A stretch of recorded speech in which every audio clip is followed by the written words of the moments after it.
Saya Maria Magdalena Tuboro dengan NIM 2103020113, Program Studi Administrasi Bisnis, Fakultas Ilmu Sosial dan Ilmu Politik, Universitas Nusa Cendana Kupang. Di sini saya akan menjelaskan materi yang telah saya review, yaitu kebudayaan dan masyarakat. Dalam kehidupan sehari-hari, orang sering membicarakan tentang kebudayaan.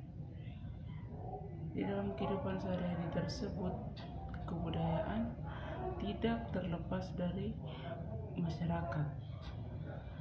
Kebudayaan sebenarnya secara khusus lebih diteliti oleh seorang antropologi, akan tetapi dengan seseorang yang memperdalam perhatiannya terhadap sosiologi sehingga memusatkan perhatiannya terhadap masyarakat atau sekelompok orang.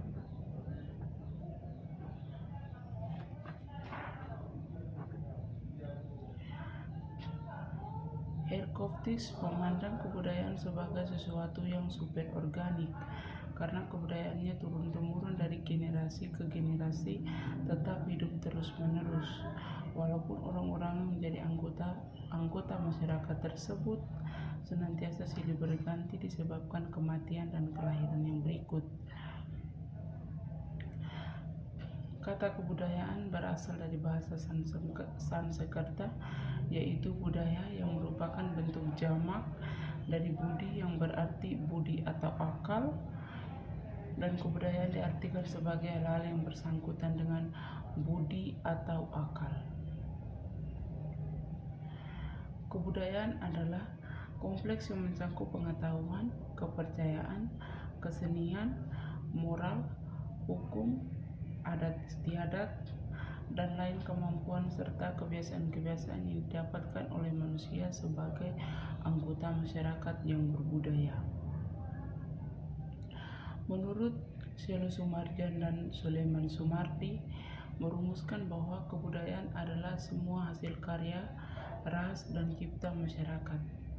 Karya masyarakat menghasilkan teknologi dan kebudayaan kebendaan atau kebudayaan jasmani yang diperlukan oleh manusia untuk menguasai alam sekitar agar kekuatan serta hasil yang diabadikan untuk keperluan masyarakat sendiri.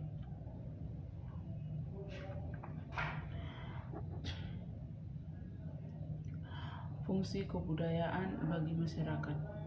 Kebudayaan mempunyai fungsi yang sangat besar bagi manusia dan masyarakat. Bermacam-macam kekuatan yang harus dihadapi masyarakat dan anggota-anggotanya, seperti kekuatan alam maupun kekuatan-kekuatan di dalam masyarakat itu sendiri.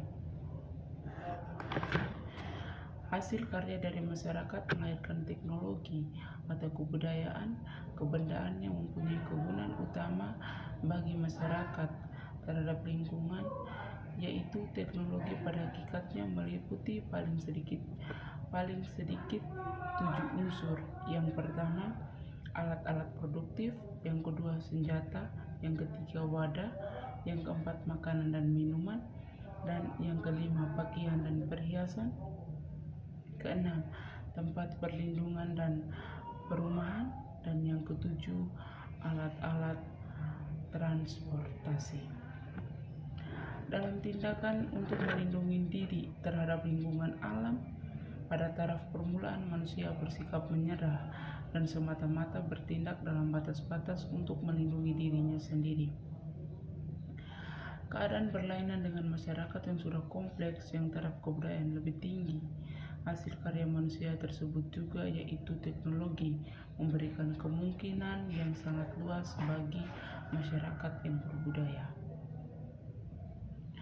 Karya masyarakat mewujudkan norma dan nilai sosial yang sangat perlu untuk mengadakan tata tertib dalam pergaulan kemasyarakatan. Karsa merupakan daya upaya manusia untuk melindungi diri terhadap kekuatan-kekuatan lain yang ada di dalam masyarakat. Menurut Ferdinand Tonis, kebiasaan mempunyai 3 arti. Yang pertama, kebiasaan dalam arti yang menunjukkan sesuatu kenyataan yang bersifat objektif. Yang kedua, kebiasaan dalam arti kebiasaan dijadikan sebagai kaidah bagi seseorang. Dan ketiga, kebiasaan sebagai perwujudan kemauan atau keinginan seseorang untuk berbuat sesuatu. Yang berikut fungsi kebudayaan bagi masyarakat. Kebudayaan mempunyai fungsi yang sangat besar bagi manusia.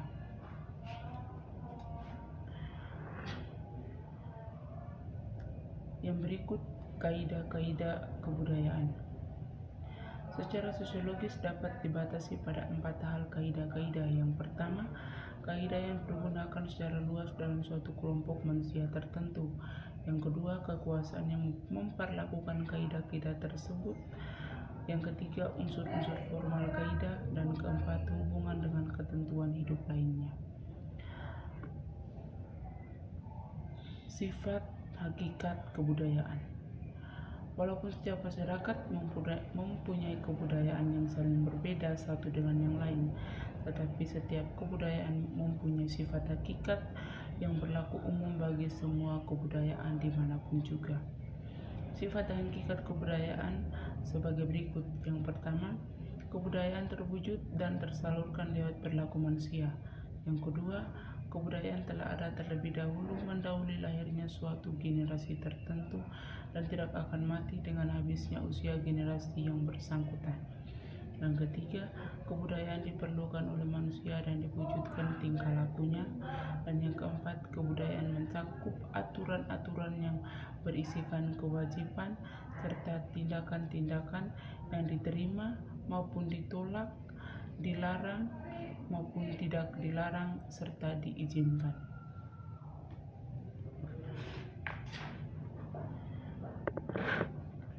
Kepribadian dan kebudayaan. Masyarakat dan kebudayaan sebenarnya merupakan perwujudan atau abstraksi perilaku manusia. Kepribadian manusia mewujudkan perilaku manusia yang sebenarnya dengan kepribadian, karena kepribadian merupakan latar belakang perilaku yang ada dalam diri seseorang individu.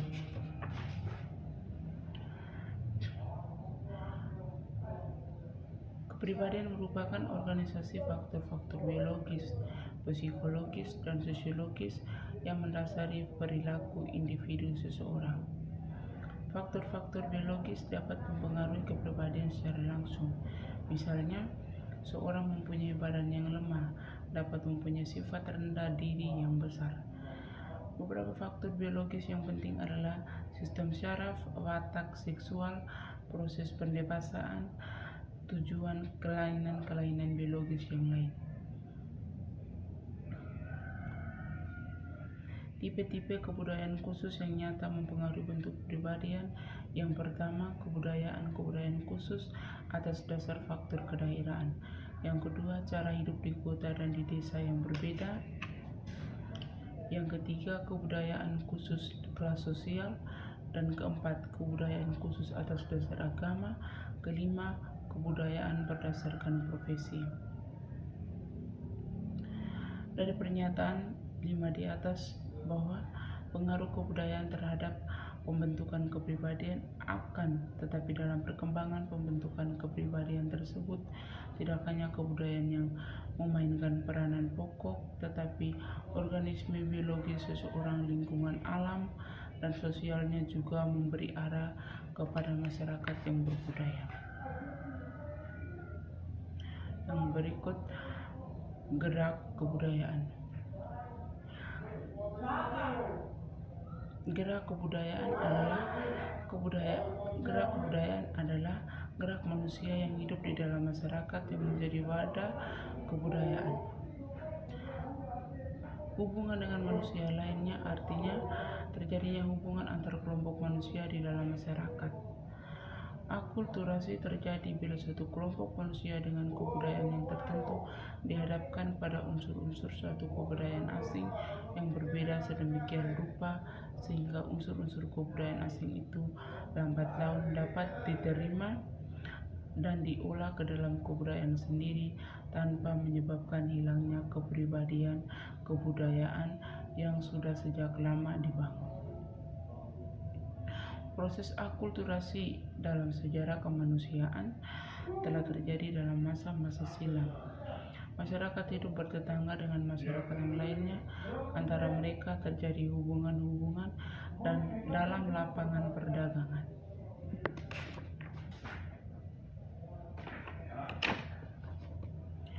Pada umumnya unsur-unsur kebudayaan asing yang mudah diterima. Yang pertama, unsur kebudayaan kebendaan seperti peralat-alatan. Yang kedua, unsur-unsur yang terbukti membawa manfaat yang besar, misalnya radio. Yang ketiga, unsur-unsur dengan mudah disesuaikan dengan keadaan masyarakat yang menerima unsur-unsur lain seperti mesin. Yang kedua, unsur kebudayaan yang sulit diterima oleh sekelompok masyarakat. Yang pertama, unsur yang menyangkut sistem kepercayaan seperti ideologi. Yang kedua, unsur pada taraf pertama proses sosialisasi. Yang ketiga, pada umumnya generasi muda dianggap sebagai individu yang mudah dan cepat menerima unsur kebudayaan asing yang masuk.